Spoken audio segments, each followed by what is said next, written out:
Imagina que esse é mais um dia ordinário e comum da sua vida. Você se levanta, se arruma, sai de casa e vai comprar um pão. Chega na padaria e diz: Bom dia. Bom dia por quê? Você fica meio sem entender. Ué, porque é de manhã. Então você está dizendo que o meu dia estava ruim antes de você chegar? Você olha pra trás, tem umas três pessoas acompanhando a conversa e uma delas comenta: Eu já percebi que tipo de pessoa ele é. Pois é, deve ser um daqueles. Você pega o pão e vai embora. Chega no trabalho, na reunião alguém fala: Acho que a gente podia fazer isso aqui de outro jeito. Então você tá dizendo que o jeito que a gente faz é ruim? Não, eu só estou sugerindo uma outra alternativa. Então você acha que sabe mais que todo mundo aqui? e começa uma discussão. Mais tarde, você tá andando na rua e vê duas pessoas discutindo. Você tá vendo aquilo acontecendo e não vai fazer nada? Não, eu só não quero me envolver. Então você tá do lado deles. Não tô do lado de ninguém, eu só não quero me meter. Quem fica neutro diante de uma injustiça, escolhe o lado do opressor. Você pensa, meu Deus, e resolve ir embora. E aí você ouve alguém gritar. Tá fugindo porque ficou sem argumento? Você olha em volta, todo mundo parece estar discutindo com alguém. Ninguém está simplesmente conversando. Ninguém pode discordar sem virar inimigo. Ninguém pode ficar em silêncio sem estar tomando algum lado. Ninguém pode ir embora porque está fugindo. Você chega em casa completamente exausto, deita e pensa: nossa, que lugar insuportável. E aí você acorda. Ufa, foi só um sonho. Ainda bem, porque sinceramente, só de imaginar um mundo onde qualquer conversa pode virar uma briga ou uma acusação, eu já fico cansada. Levanto, começo meu dia, resolvo algumas coisas de trabalho, pego meu celular, abro as redes sociais e aí eu percebo uma coisa meio incômoda. Aquele sonho não era tão absurdo, não era uma distopia. Tá tudo ali. Você abre um vídeo de política e alguém comenta: eu não concordo com essa decisão.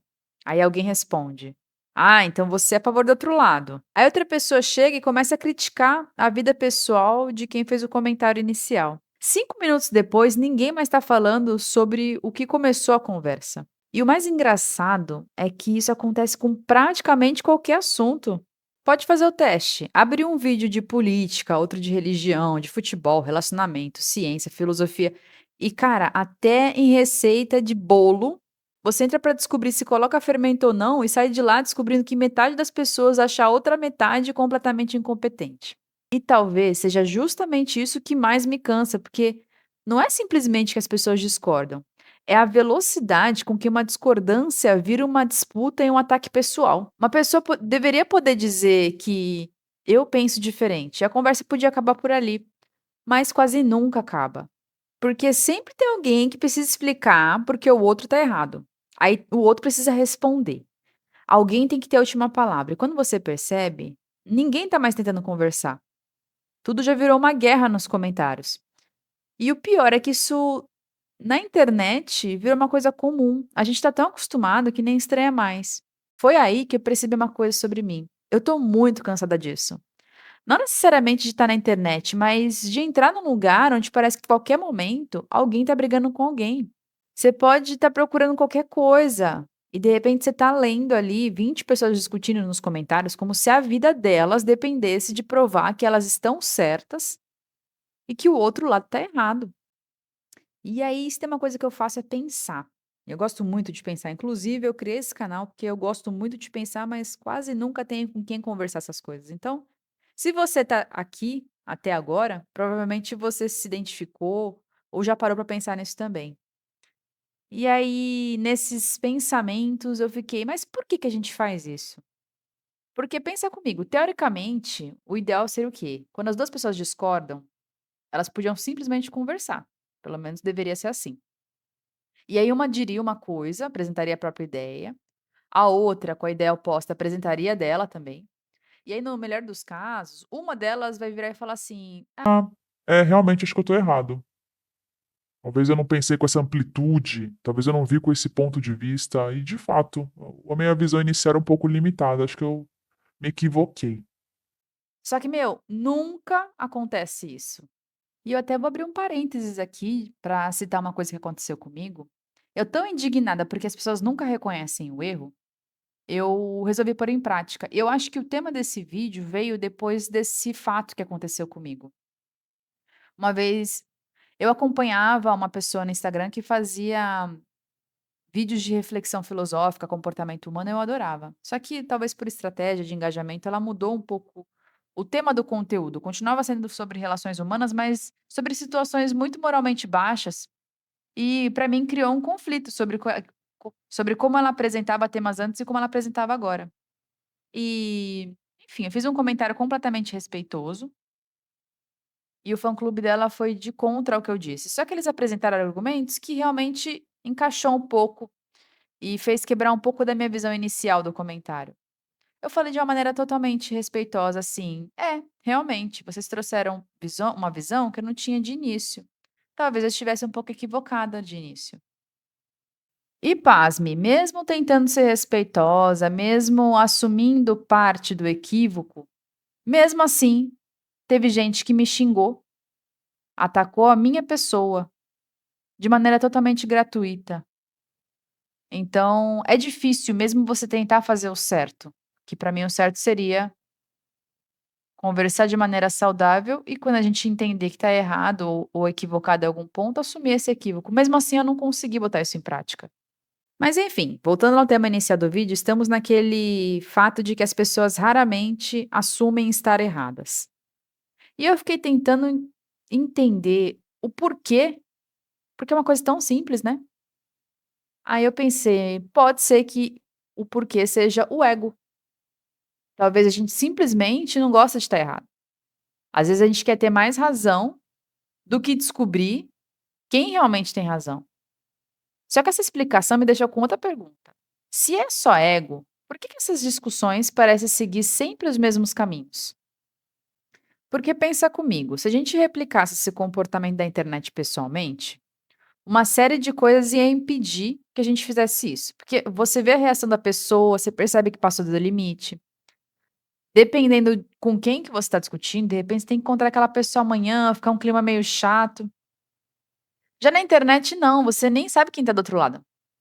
Você mesmo pode assumir um perfil anônimo, uma página fake, e você está discutindo com alguém que você nunca vai encontrar. Você escreve, aperta enviar, fecha a aba e a consequência acabou ali. O ego, ele explica uma coisa: a gente quer vencer. O anonimato e a distância, né, a divisão por uma tela explica outra. É mais fácil ser agressivo quando a gente não precisa olhar para a pessoa. Mas ainda faltava alguma coisa, porque se fosse só isso, as discussões deveriam ser completamente aleatórias. Só que elas não são. Elas parecem seguir um roteiro. Presta atenção. Alguém diz uma coisa, geralmente o outro muda um pouco do significado do que foi dito. Aí a pessoa tenta se explicar. Aí vem uma provocação. Depois exageram. Depois jogam um rótulo para você. E quando o seu argumento fica difícil, começa o ataque pessoal. É como se, em algum momento da discussão, a pergunta deixasse de ser quem está certo e passasse a ser como eu faço para ganhar isso aqui? E eu comecei a pensar, será que a gente inventou esse jeito de discutir agora? Porque é muito estranho que pessoas que nunca se viram, em assuntos completamente diferentes, acabem recorrendo às mesmas estratégias. Política, relacionamento, religião, qualquer coisa. O assunto muda, as pessoas mudam, mas o jogo parece ser o mesmo. E aí eu comecei a pensar, será que isso é algo que acontece só por conta da internet? Ou será que isso é algo que acontece porque isso está presente dentro das relações humanas? E eu fui buscar essa resposta onde eu mais gosto de buscar respostas sobre questões humanas, que é na filosofia. E sim, eu descobri que isso é muito mais antigo que a internet. Para ser mais precisa, isso começou a ser debatido por volta de 2.400 anos atrás. Adivinha por quem? Aristóteles já estava interessado em entender como as pessoas argumentavam. Existe uma diferença importante aqui. Ele não estava tentando simplesmente ensinar alguém a discutir melhor. O foco não era esse. Ele tentava distinguir um argumento que realmente demonstra alguma coisa de um argumento que parece só ser convincente. Porque uma pessoa pode ser realmente muito convincente, mas ainda está errada. Porque ela, às vezes, sabe como usar as palavras certas. E aí ela consegue construir uma conclusão que parece muito lógica e convence quem está ouvindo. Mas isso não significa que ela tenha conseguido, de fato, comprovar alguma coisa. E é por isso que Aristóteles se interessava tanto por essas maneiras de argumentar. Porque, para ele, na verdade, uma discussão deveria girar em torno de descobrir uma verdade.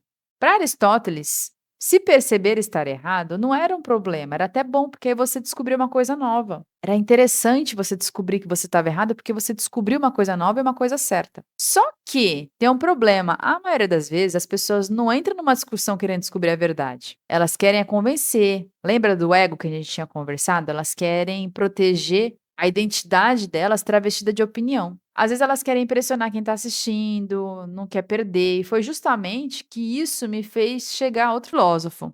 Schopenhauer chegou quase 2000 anos depois de Aristóteles e olhou para esse mesmo comportamento. Ele lia ali que Aristóteles concluía e ele falava: "Ah, bonito, Aristóteles, muito legal, né? A gente chegar na verdade, na lógica.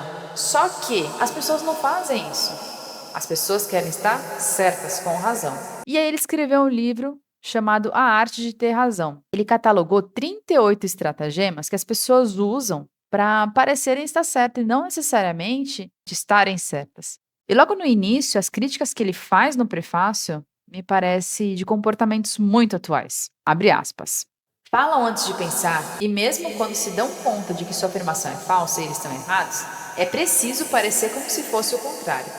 O interesse na verdade, que deveria ser, em geral, o único motivo na exposição da tese supostamente verdadeira, agora dá lugar, por completo, ao interesse da vaidade. O verdadeiro deve parecer falso e o falso verdadeiro. Assim, a fraqueza de nosso entendimento e a perversidade da nossa vontade se apoiam mutuamente.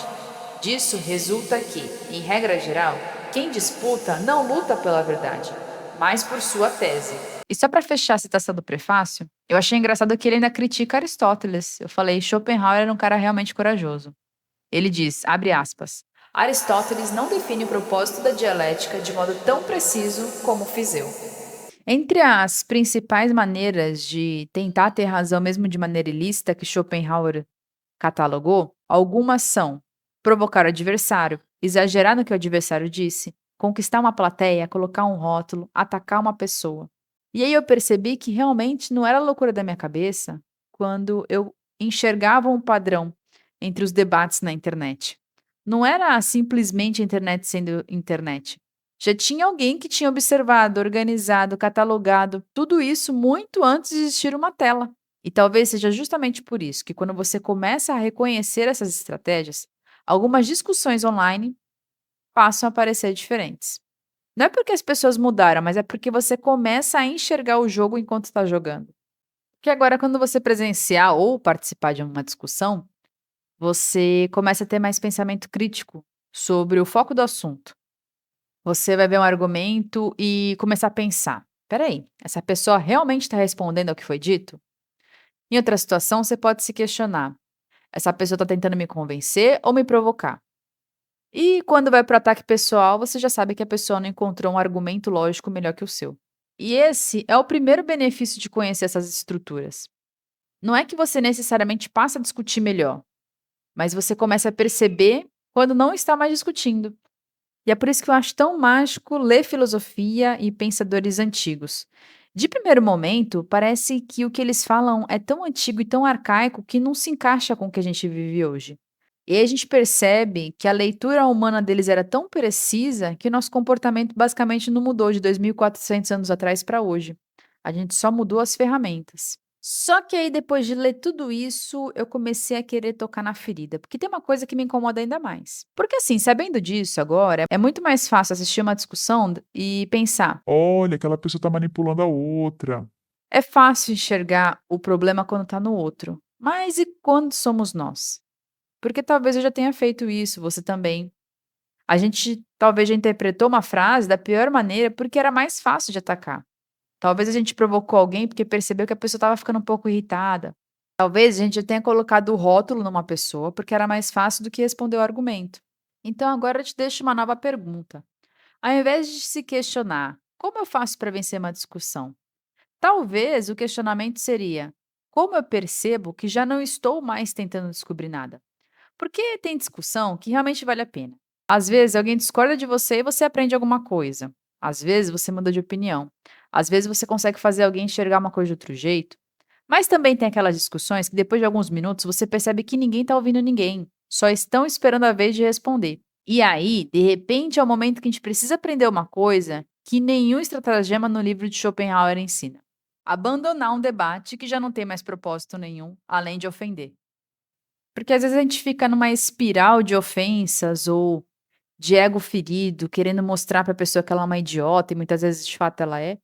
Só que às vezes o preço que você paga para tentar provar aquilo é perder um tempo precioso da sua vida tentando convencer quem não quer ser convencido e quem não quer entender.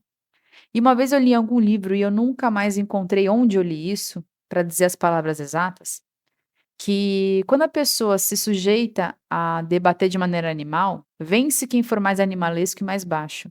E pode ser que você siga essa estratégia. Você se animalize e use as ferramentas mais baixas possíveis. Ao final do debate, você tem a sensação de eu ganhei. Aí quando você vê, perdeu 1 hora do seu dia xingando um completo estranho. Aí nesse caso fica a pergunta: você ganhou o quê mesmo? Eu acho que é isso que faz a gente ficar tão cansado da internet, porque eu acho que o problema não é só a quantidade de discussão, é a sensação de que a gente precisa participar. Como se toda opinião precisasse de uma resposta, toda provocação precisasse ser devolvida.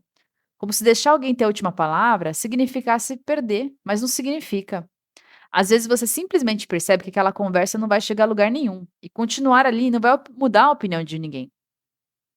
Só vai consumir mais 5, 10, 20 minutos do seu dia e no final você fecha o aplicativo e continua irritada com uma pessoa que você nem sabe quem é.